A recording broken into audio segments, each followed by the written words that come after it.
All right, good morning, people of YouTube. So this time we're back with one of the most anticipated decks of Bt12, and a deck that I think is going to be very strong in the upcoming format. We have Hunters. So this is a deck that can do a lot of different things. You can play it a lot of different ways, actually. You'll see a lot of lists that have a lot of the similar cards, but depending on your play style and depending on your micro decisions in the early game, you can actually set this deck up to do a lot of different things. And because of that, it does really well into a lot of different decks in the format. Ironically, your worst matchup is going to be Beelzemon, which is expected to be the most popular deck at the regional level. So if you are going to play this deck, you do want to tech against that matchup pretty heavily. And I feel like I've done that.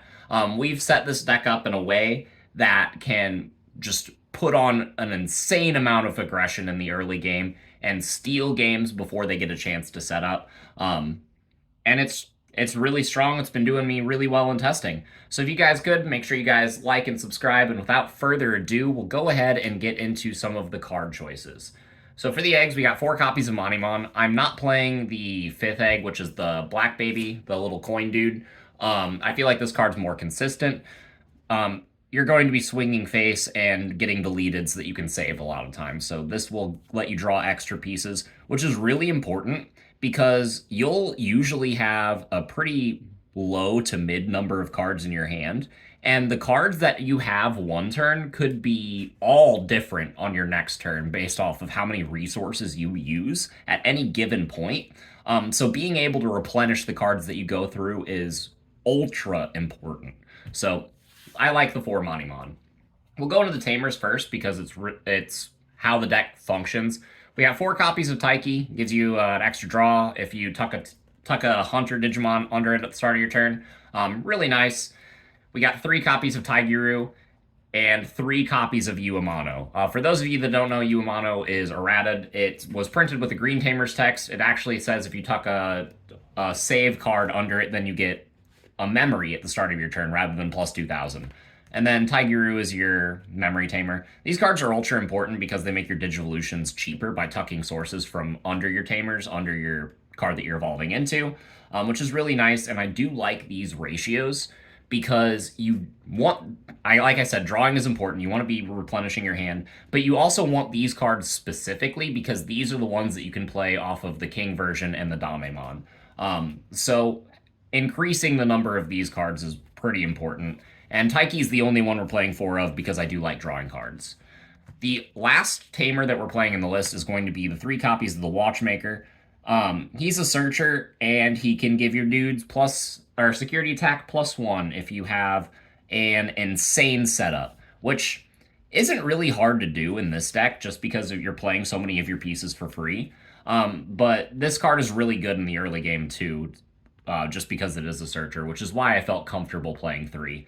But this is a card that I've seen people cut to 2, and I do kind of agree with that decision. So going in the rookies, I am playing a lot of them. I think if you're playing 12 or less rookies in this list, you're objectively wrong, because at its core, this deck is supposed to function as a rookie/champion rush deck. However, like I said, this deck can be adapted to a lot of different playstyles, so if you have your reasonings, go for it. But I am playing 14 rookies, and that's because I want to put on as much aggression as possible and force my opponent to respond to me, so that way they play into the Arrestor Dramon Superior mode play. So for the 4 ofs, we got 4 copies of Gumdramon, 4 copies of Psychmon, and 4 copies of Drachmon. These are the ones that you will see people play 4 of a lot. I decided not to get creative by cutting the Drachmon, just because the inheritable effect for this card has come up a lot for me. Being plus 2,000 whenever you're swinging with champions can be nice, and it can be better than just giving minus 2k on something. I do still play the 1 copy of Akakimon because giving minus 2k on something is good, but I do see people cutting the Drachmon to play more copies of Akakimon, and I want my cards to be bigger just because I am swinging with lower level dudes. So this is the reason for that decision. And the last rookie I'm playing is something that I've seen nobody else really play. I'm playing the one copy of Zenimon. So this card still has save in its text, and it is a 2-cost rookie with 3,000 power. And all of your other rookies will cost 2 if you digicross them. But like I said, your resources are pretty tight in this deck. You want to be making really, really good micro decisions. So if it comes up and you need to play a rookie for 2, but you don't have the resources to digicross, this card can be fantastic because you can just play this, evolve it into a Digimon, and then use your tamers to tuck under the sources that you need so that you'd have the 4 or more whenever you go into superior mode. This card is really nice. It lets you save resources in your hand, and like I've been saying throughout this entire profile, your hand is your most important resource when playing this deck, so you really have to keep those cards in mind. So yeah, that's it for the 14 rookies. For the level 4s, we got 4 copies of Digimon. This card's insane. In addition to just being your rush champion and being able to do some crazy stuff, this card's inheritable is draw 1. So I really like this. All of your purple rookies have the draw 1 as well. And because of some text that I'm playing in this deck, you will often tuck this card under your tamers. So that way you can shove it back under your Digimon so that you can get more draws and not really be punished for it because of a card I am playing later. So I do like maxing out on all the draw cards in the purple lineup. We are playing 4 copies of the King version. This card plays every tamer in the deck except Watchmaker from our hand. We play the 4 copies of Digimon. This card can look at top 3 and play any of the tamers in our deck except the Watchmaker. And these are really nice. You want to be playing your tamers for free, so I did want to max out on both of these pieces. Digimon is objectively worse because you can't control it, but there will be times that you just don't see your tamers, so this card is absolutely fantastic because it can help you search for them if you haven't hit enough of them. But it does have a better inheritable, giving you blocker, whereas the King version will let you pop 4Ks or less, which is nice. It can combo with the Akakimon, letting you delete like a 6K or something. And these are your champions that are the most important. The next most important champion is the 3 copies of Clockmon. So in addition to being a searcher in the early game, this card's inheritable effect is jamming, which is super important for this deck. Like I said, because you're swinging with level 4, you're swinging with level 5s, you need to make sure that you live after drawing all those cards, and jamming will let you do that. So yeah, 3 copies of the Clockmon because it is one of the most important cards to have under our tamers at all times. But it can't be digivolved into, and it doesn't really do anything for the deck by itself other than just be a blocker. So I did feel like I do feel like you don't need 4 copies of this card. I feel like 3 is absolutely fine. And you could even go down to 2 if you want, but if you go down to 2, then you risk not seeing it, which is really bad because if you don't get jamming, then your superior mode or your Digimon might die. Speaking of superior mode, this is the only level 5 that we're playing in the deck. I was playing Astamon, I was playing Omnishout. I decided to cut those cards for a tech card that you will see. And I didn't really look back because if I was going to be spending the resources to go into a level 5, I wanted it to be this card. Because after you go into level 5, if your level 5 dies, then you don't save anything. So all the resources that you spent going into this are lost. So I wanted to make sure that I would return on my investment really well, so to speak.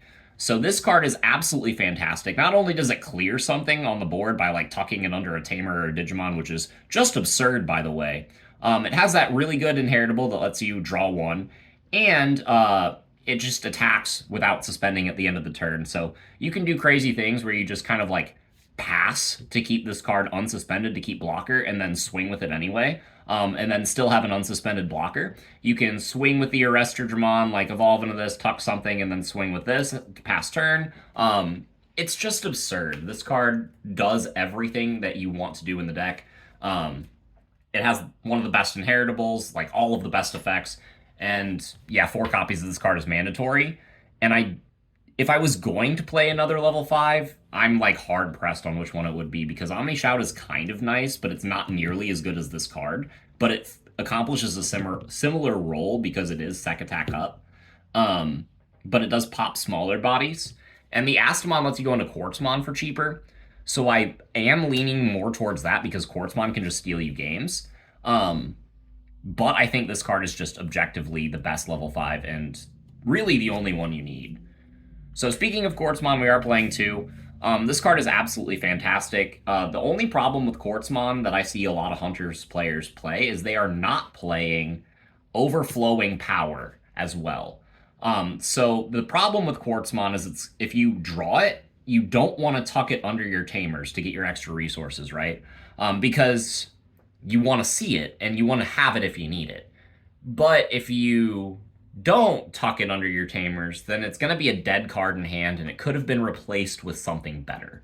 Um, so in those situations, you can tuck it under your tamers anyway, and then overflowing power into it. This is kind of what I was saying with this card. You don't really have to worry about being forced to tuck a Superior or an Arrestor Dramon in the early game, or even the King Shoutmon, like lets you recycle these really well. I've done that before, and it's absolutely fantastic because what this card does is basically the next time you Digivolve into a Digimon with save, you can use cards from under your tamers as if they were in your hand.